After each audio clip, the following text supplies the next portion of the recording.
This week, we're talking Fireblight. Be careful with it. In Pears and Apples, find out what's about it. Stay tuned.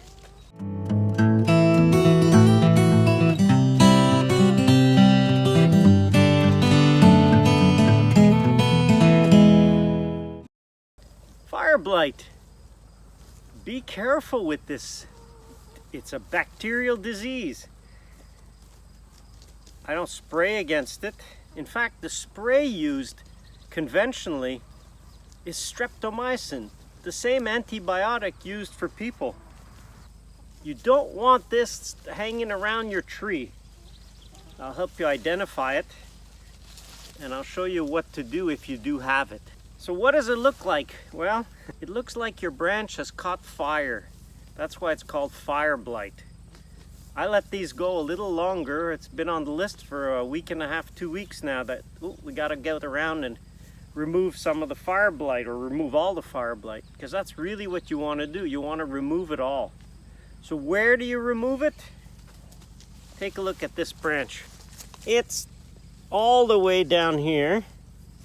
In fact, you can see on the trunk here, that color change. See, all of a sudden here it looks healthier, here it looks darker. That's all fire blighted, all this, and it's gone to this branch, and it's gone to this. If you say, well, cut these off, you still have it here. So in this case, I had to go way back to the previous junction, and I don't mind. And if you cut it, you can also check. So if it's gone right through, you'll usually see brown in the white part of the branch. So you know that maybe I didn't cut far enough. So that's one. You can spot it often in the stage that it started, which is like right here, that little one. You'll see it like this. Here's one that just started to change. I'm telling you this by experience, because I have thought, it's okay, you know, this is the permaculture orchard. It's beyond organic. I don't have to be too concerned about it because, you know, nature takes care of these. Yeah, it does take care of them. Not the way you usually want, which is nature just removes the tree completely. So, oh, I see the skunk killed the chicken there. So you don't want it removed completely this way. You don't want it to go, and once it goes from the branch and it heads to the trunk and it affects the trunk, then it usually just transfers right down to the roots. So some trees I saw that they were affected, I cut them down and they re-sprouted, and I thought, oh, that's good, and I regrafted on them. The regrafts actually all died. So I'm looking for some of the pears we had overgrafted on trees that were struck by Fireblight. I'm not finding them. Hey, you pawpaw aficionados, recognize that little guy? So here it is. Haha. So this tree had been hit severely, so we cut it right down. A pear tree that had severe Fireblight, cut it down completely. You can see here is the graft point. That's where it had been originally grafted. And so there were a couple of shoots from the rootstock, and they were quite good. So here we did a couple of grafts, 1 and 2, both of which took. So they grew, you see that? That's definitely Fireblight, a little bit alive, but then look at the leaves. So this was Taylor Asian pear, and it died. So once a tree is affected, and it's really affected and infected right to the roots, there isn't a whole lot you can do with it. Even though you cut it back, even though you get a sucker, and even though you graft, you may end up, your tree can die anyway. So in some cases, nature has done its job of removing that one that was not resistant to the disease, and it refuses to have anything. The smart thing to do here would be to not plant another pear. I don't know what I'll plant. maybe another pawpaw in here. Another example of a pear tree that was cut down has shot out suckers from the base, and now these suckers are showing signs that the tree has been attacked right to the roots and will die. So although I tried grafting some, if it's had, and if you see you've had to cut it down, I would suggest don't bother trying to graft it anymore. Just let it die out, let it get removed, and put something else in its place. Preferably not another pear though. So the tree is done right to the roots. That's why I now say don't just let it go thinking it's okay, it's okay. It's not okay. What it is okay is pay attention which cultivars have it, because there are some that are highly resistant to it. In fact, there are some that are immune to fire blight, and that's really what you're looking for. Trees that you just don't get this. It just doesn't happen. So we do have some pear trees that are immune, but the ones that aren't, if I want to keep them, I have to start being fairly diligent about removing the fire blight as it appears.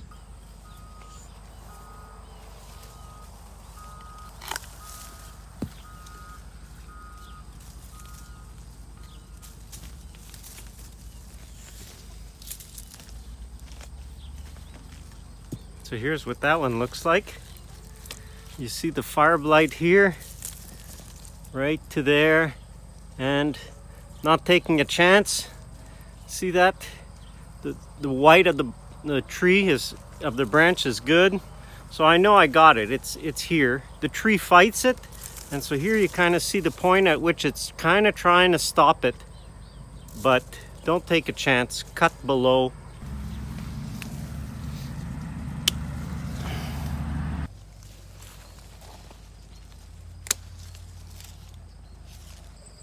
I'm a little saddened. This was, until recently, my favorite pear. These are conference pears. Really nice, very beautiful, and really tasty pears. But over the last 2-3 years, all of the conference pears have been hit by fire blight and hit hard. I pruned them back really hard, which means I was almost left with just a tree trunk. They've since grown back branches, but this year again, on a lot of these branches, there's fire blight. So, you know what? Even though you love it, sometimes you have to let it go and just cut it out. Maybe. But certainly don't be afraid to cut it back and cut it off the fire blight. But I'll see what happens over time. If this one will be able to overcome it, I'm not giving it more than a 10 to 20% chance based on the amount of fire blight it's showing in subsequent years after the original infection. So, see the telltale signs on the trunk? Infected, a little healthy, infected, a little healthy, and so on up the trunk. And look at near the top. There's branches that will have to come off completely. Too bad for conference. So it's a bit of an ongoing struggle. It's an ongoing job to do. But now I would say it's well worth it, because if you don't do it, you're not going to be left with as many trees. So it's up to you. I didn't mind letting some of the trees go. This tree is a nice example of some of the trees that I let fire blight basically really spread through them. You can see on the bark on this one, there's definitely fire blight in this tree. And I'm just curious. This is my laboratory. I can try things. I'm far from any orchard. There's no orchard here commercially for at least 10 miles. So it's not like I'm at risk of spreading this to other people's orchards.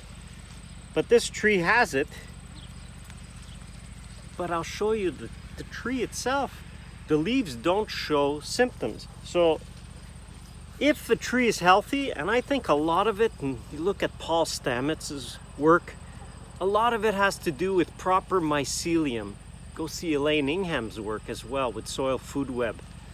And if the tree has a healthy population of mycelium or fungi, then there is association. The tree is able to get basically the medicine it needs to combat diseases in some cases. And I'm just curious, are these trees all gonna die? I saw not a lot, but I saw several trees that do have it. You can see it, and it's been like this for 5 years. These trees still show sign in the bark of having fire blight. Now, let me just put a caveat. In some areas, fire blight is controlled disease. I know in France, you really have to report it, and they're concerned that it spreads. It's endemic in our region, some years far worse than others, and mostly it's in apple trees. Well, I think I've seen it in 2 apple trees over the last 5 years. It'll be in our pear trees, in some of them anyway. But I think a pear tree is kind of used to dealing with fire blight. So I'm just curious if this is gonna gradually resolve, or, I mean, look at this tree. This tree is a picture of health.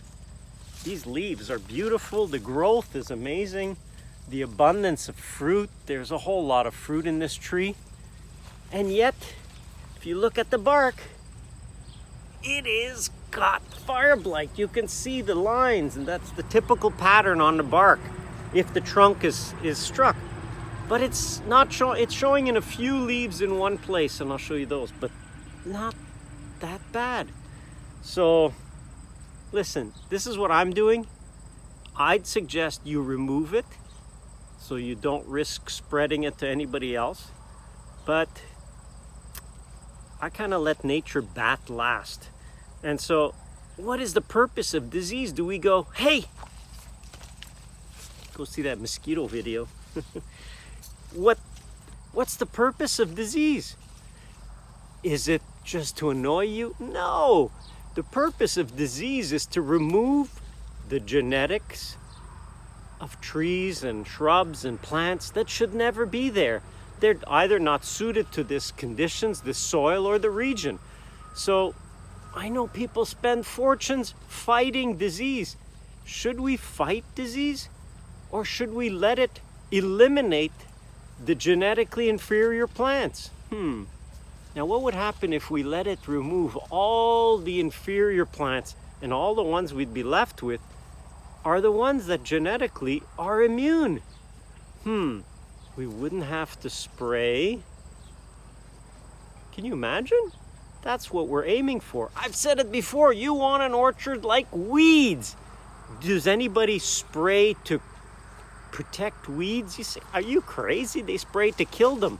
Why? Because they've already been genetically selected. In fact, many row crops have weeds that have now adapted to the herbicides. They're herbicide-resistant weeds now. And so that's a problem. Why? Because we're growing a monoculture. Not me, but agriculture is generally growing monocultures. Diseases come in, and we try to protect the inferior plants from disease rather than letting disease ravage, find out what's left, and grow what's left. Oh no, that won't sell a lot of product, right? I'm not going there today. Go see my rant on monoculture. But I'll see what happens with this.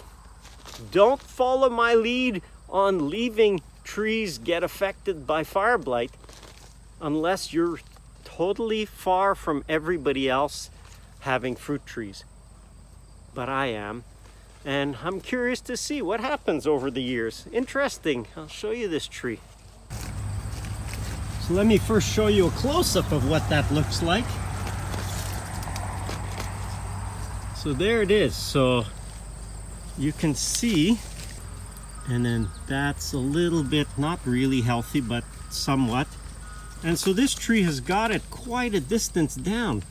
But then if we, you see, then here we get into some really healthy bark again. But if we back up And see this tree, look at these branches. Look at the fruit, look at the leaves. This is really quite an amazing tree.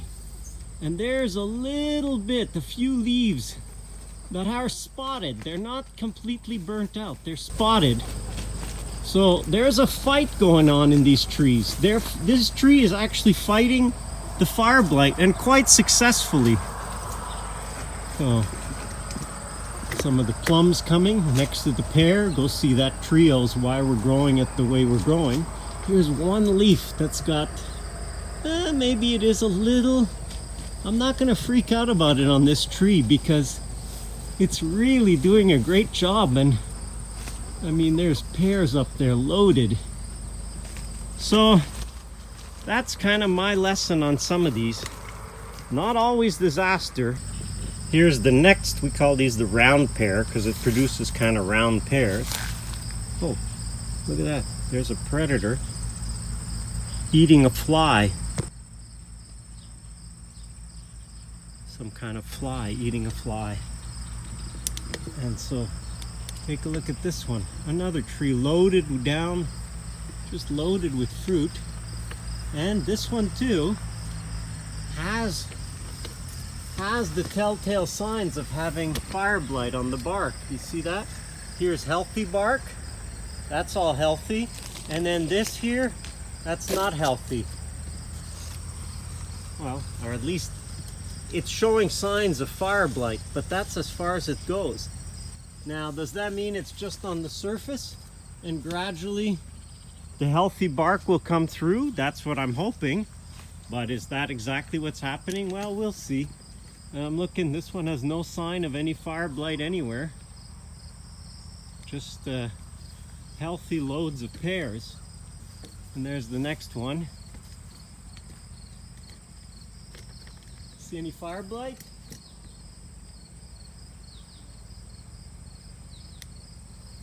All the way up there. Here's a tree that definitely had fire blight early on in the first round of fire blight infections. But if I look at this one, it's doing something strange. There's no sign of that dying bark. Instead, it seems to have had a real good spurt of growth, and almost as if it's outgrowing the fire blight. If you look at the tree itself, not any branch on here with fire blight, and a whole lot of pears up there. So some of them seem to have developed some immunity. They certainly not for the cultivar, but at least for the tree. So I'll see. It's I guess I'd almost have to tag them to remember which trees had it changed. It's almost gotten rid of it. I may be dreaming and imagining and hoping, but hey, a guy's allowed to have hope. Otherwise, it's hopeless. I hope I can keep on. Here's a tree that had the early year fire blight, and you can see right there, there's fire blight here, fire blight, there's that crack. Although it's not showing blackening signs, it's showing an extreme wilting of all the leaves. And I think this one has had it, this tree. I think it will barely make it to ripen the fruit that it has on it, and then this tree will die right to the roots. I'm not cursing it, I'm just giving a fact because I see there is definitely some heavy fire blight apparent this year. I'm giving this one a 1% chance of making it. It just has a picture of, it looks like it's gonna die. Just so you know what that is, it's southward. Because it basically got rid of certain cultivars that are most susceptible. But it kind of sucks because often it hits right when your tree is really starting to produce. So this one here was, most of the fruit fell off while I was cutting it off. It's called Summer Crisp, and I thought it was pretty resistant, and now I'm seeing this year it's happening. So be careful with Fireblight. Don't play around with it. Remove it as you see it. And if you really want to be careful about it, use a spray bottle with alcohol, so when you've cut one tree, you can spray your blade to disinfect it. In fact, there's some tools that where they're cutting a lot of Fireblight, there's a little tube leading right to where they're cutting surface, so after each cut they can just spray the blade. So that's a good precaution if you don't want to spread it from tree to tree, or at least not risk spreading it. Just so you know, it's not every time you see the leaves browning out you think, oh, look at that, I got Fireblight. Look, the health of this tree is declining. Oh, maybe it had Fireblight. You have to look overall on the tree. And in this case, I know what's the damage of this one. Up to there, it's kind of not obvious what happened. But once you get lower down, that was a chipmunk hole. My dog Bo decided it wanted to get at that chipmunk and actually pulled all the bark off this tree. So this tree is done, and it died right to, see, there's some shoots there, there's some shoots on this side. I could cut this right down and allow that one shoot to come up and even graft over it, or leave this. So this is the cultivar, which is Spartan. But definitely not all leaves that have shriveled are due to Fireblight. They can be due to dog blight, if you can call it that. So what do I do once I've cut down these branches with Fireblight? I don't want to make wood chips with them, although you could, if you put them in a heated pile, you could put them into wood chips. You could burn them. I piled them actually in our brush piles, and you think, well, then you're just gonna have this disease all over. Well, you gotta realize that most of the time the disease is spread by moisture, insects that suck it, that can transfer from one tree to another. And if it's completely dried out, there's no moisture, there's no juice in this branch. I might be wrong on that. Some of you will certainly say, no, you should burn them all, burn them. Well, I don't mind having disease in the orchard. You say, oh my God, this guy's nuts. Having disease in the orchard.